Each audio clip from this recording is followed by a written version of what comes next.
की, रामचरण भगत की, उनके संपूर्ण परिवार की, सदगुरु नितिन साहेब की, साहेब बंदगी साहिब बंदगी सतनाम।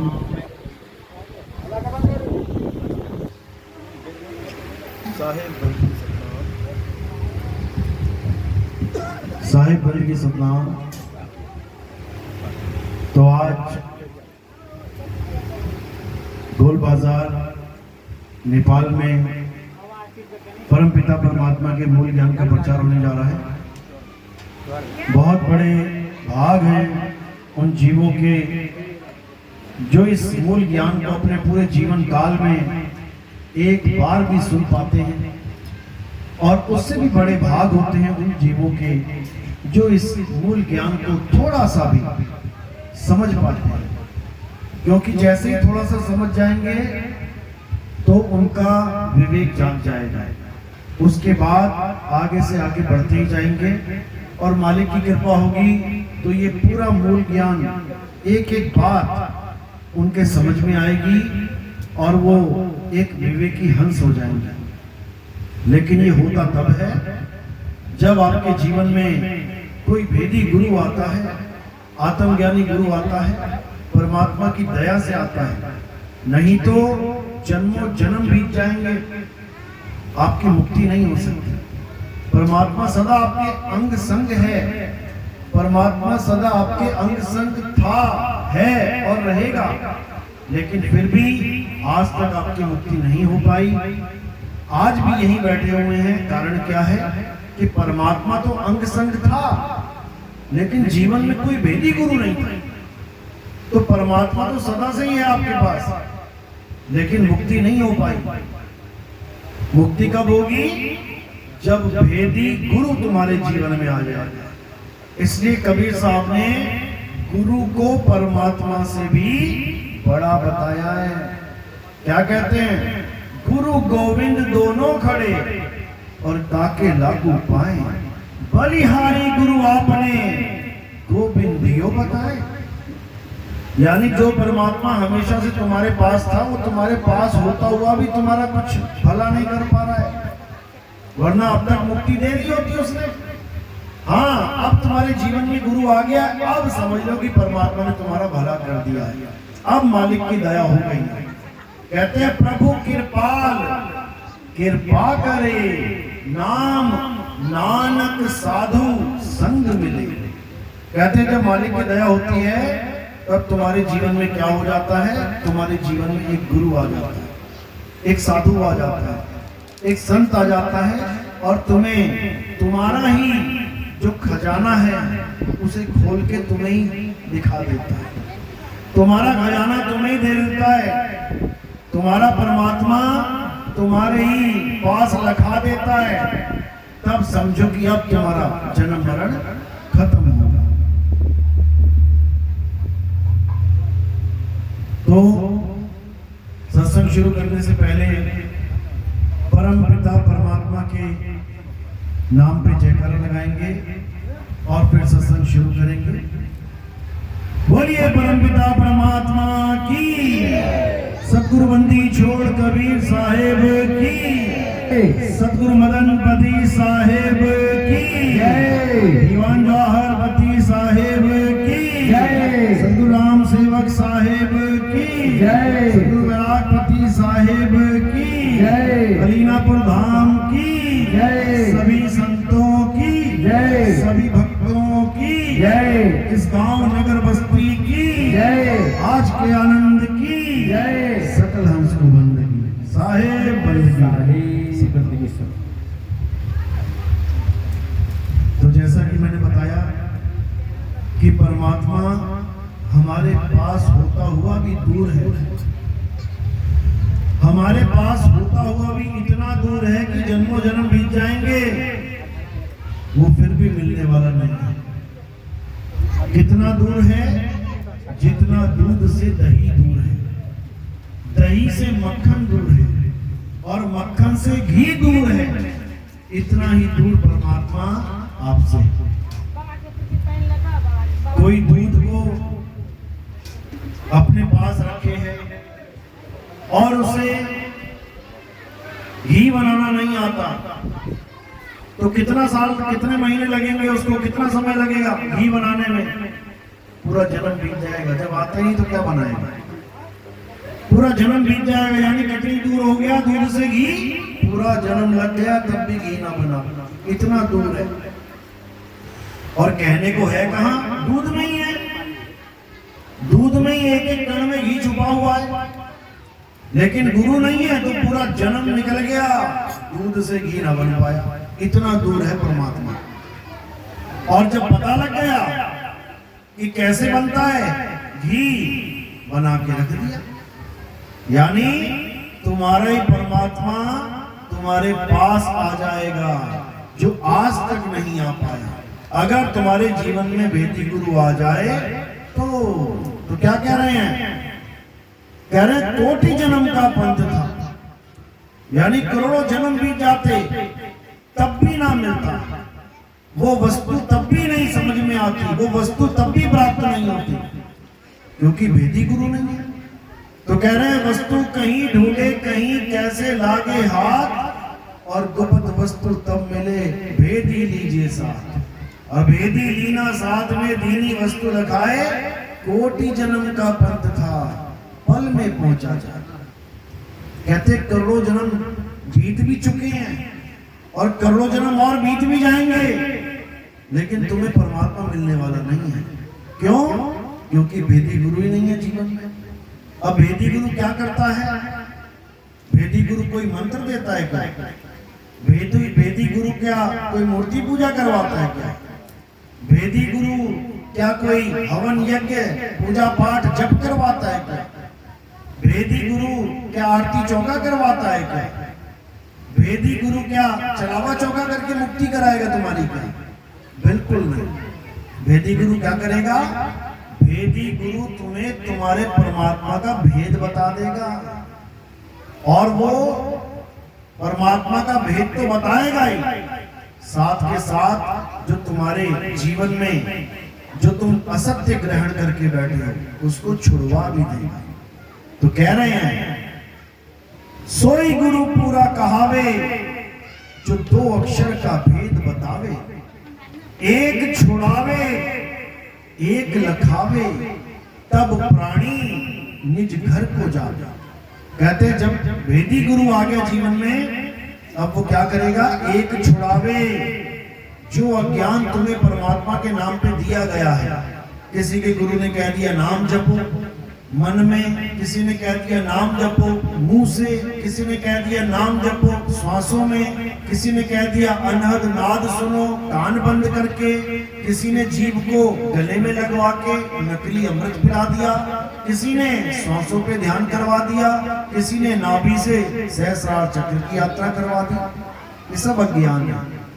कहते हैं एक छुड़ाए, ये सब छुड़वा देगा वो, और एक लखाए, तुम्हें तुम्हारा स्वरूप लखा देगा, तब प्राणी निज घर को जाए, तब तुम्हारी मुक्ति होगी और तुम ऐसे घर चले जाओगे जहां से वापस आना नहीं पड़ता, जहां जन्म मरण का खेल खत्म हो जाता।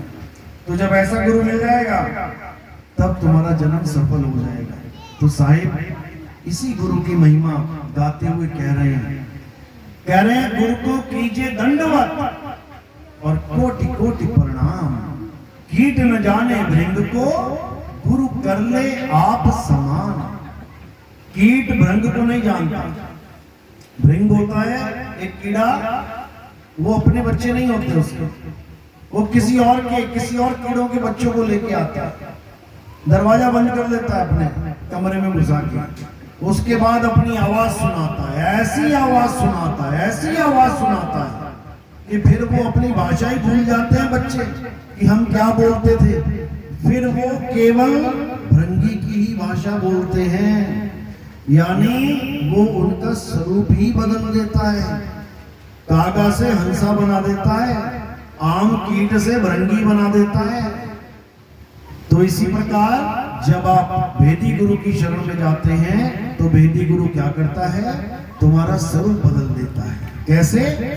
आज तक जो तुम अपने आप को आदमी, औरत, बच्चा, बूढ़ा, जवान मान के बैठे हो, वो तुम्हारी हस्ती बदल देगा। वो ये आदमी औरत वाला खेल ही खत्म कर देगा। ना कोई आदमी ना कोई औरत, तो फिर हम क्या हैं? आत्मा।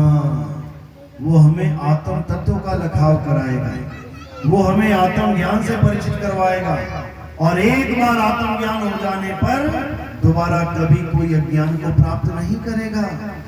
सदा सदा के लिए आत्मा में स्थित हो जाएंगे, सदा सदा के लिए अपने स्वरूप में स्थित हो जाएंगे। इसी स्वरूप को परमात्मा बोला गया है। इसीलिए संत कहते हैं आत्मा सो परमात्मा। लेकिन आत्मा का भी ज्ञान कहाँ हो पा रहा है? अपने आप को जीव बना, जीव मान के बैठा हुआ है ये। अपने आप को आदमी औरत मान के बैठा हुआ, कल्याण कैसे होगा? नहीं होगा। जब तक अपने आप को ये हाड मांस, ये खाल बाल चाम ये मानते रहोगे, तब तक जन्म मरण में फंसे रहोगे। कारण क्या है? क्योंकि आसक्ति हो जाती है। इस शरीर से इतना मोह हो जाता है कि जब छूटने वाला होता है तो इतना ज्यादा भय लगता है शरीर का छूटने का, इतना डर लगता है कि ये जीवात्मा अपनी पूरी ताकत झोंक देती है इस शरीर को जिंदा रखने में। लेकिन दुर्भाग्य है कि शरीर तो सदा जिंदा रह नहीं सकता, तो वो किसको जिंदा कर देती है? सूक्ष्म शरीर को। ये शरीर छूटा तो दूसरा शरीर पकड़ लेती है। कौन सा? सूक्ष्म शरीर। उसी सूक्ष्म शरीर में यमराज मिलता है, उसी सूक्ष्म शरीर में यमदूत मिलते हैं, कोड़े मार मार के ले जाते हैं। गरुड़ पुराण उसी सूक्ष्म शरीर की व्याख्या है कि मरने के बाद कहां कहां ले जाया जाता है जीव को, कहां कहां पर लाठियों से डंडों से मारा जाएगा, कहां कहां पर तलवारों से काटा जाएगा, कहां कहां नरक की आग में धकेला जाएगा, वैतरणी नदी में डुबोया जाएगा। सारी व्याख्या लिखी हुई है, लेकिन कोई समझने को तैयार ही नहीं है। कहते हैं किसने देखा? मरने के बाद किसने देखा? अरे मरने के बाद छोड़ो, तुम जीते जी देखते हो, लेकिन तुम समझ नहीं पाते। ये सूक्ष्म शरीर तुम रोज धारण करते हो, मरने के बाद ही नहीं मिलेगा। ये रोज मिलता है। कब मिलता है ये? जब तुम सो जाते हो, जब तुम्हारा स्थूल शरीर बिस्तर पे पड़ा रह जाता है और तुम कहां चले जाते हो?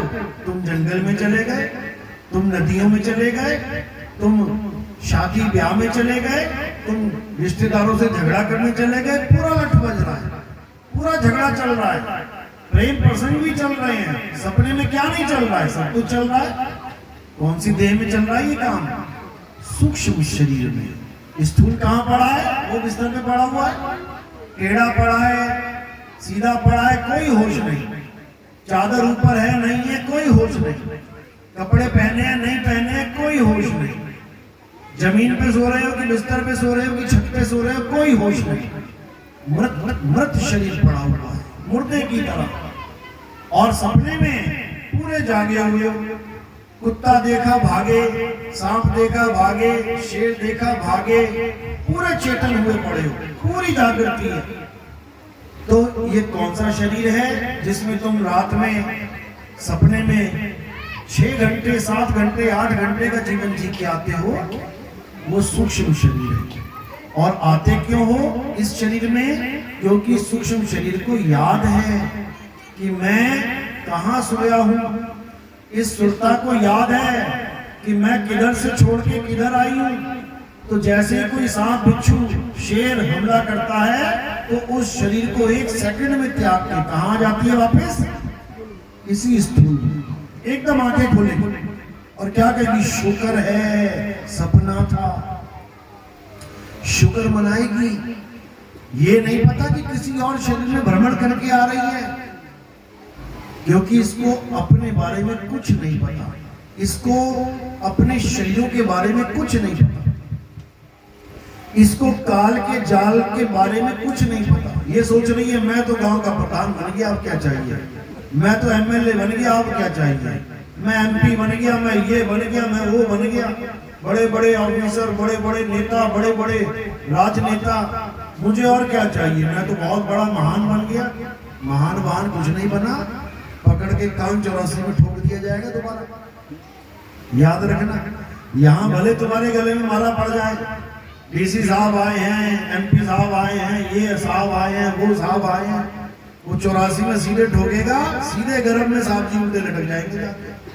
सिर नीचे होगा साहब जी का और पैर ऊपर होंगे। देख लो कौन सिर नीचे करके नहीं आया, कौन उल्टा लटक के नहीं आया, सब आए हैं उल्टा लटक के। अब जाने की कहाँ तैयारी है? वहीं जाने की तैयारी है जहां से आए हो। एक एक दिन, एक एक मिनट, एक एक सेकंड घट रहा है वहीं जाने के लिए जहां से निकल के आए हो। इसी को कबीर साहब बार बार समझा रहे हैं कि जहां से आया और वहीं समाया, तो कहे कबीर तूने क्या कमाया, इस दुनिया में क्या कमाया तूने?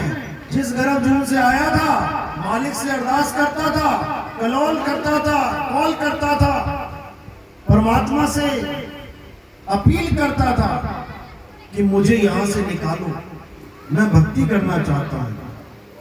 कहते हैं गर्भवास में भक्ति कबूला और बाहर आके उसको भूला। अब भूला पड़ा है, किसी को कहो ना भक्ति कर ले भाई, अरे जान दे यार तू कर भक्ति, हमने क्या करनी भक्ति, हमारे सामने तो मंदिर है, मत्था टेक के घर वापस आ जाएंगे। ऐसे मुक्ति नहीं मिलती है, ऐसे काम नहीं बनेगा, भक्ति करनी पड़ती है। और भक्ति भी कौन सी? सत भक्ति। सत भक्ति यानी कि सच्ची भक्ति। कैसे करोगे सच्ची भक्ति? जब तुम्हें सच्चा नाम मिलेगा।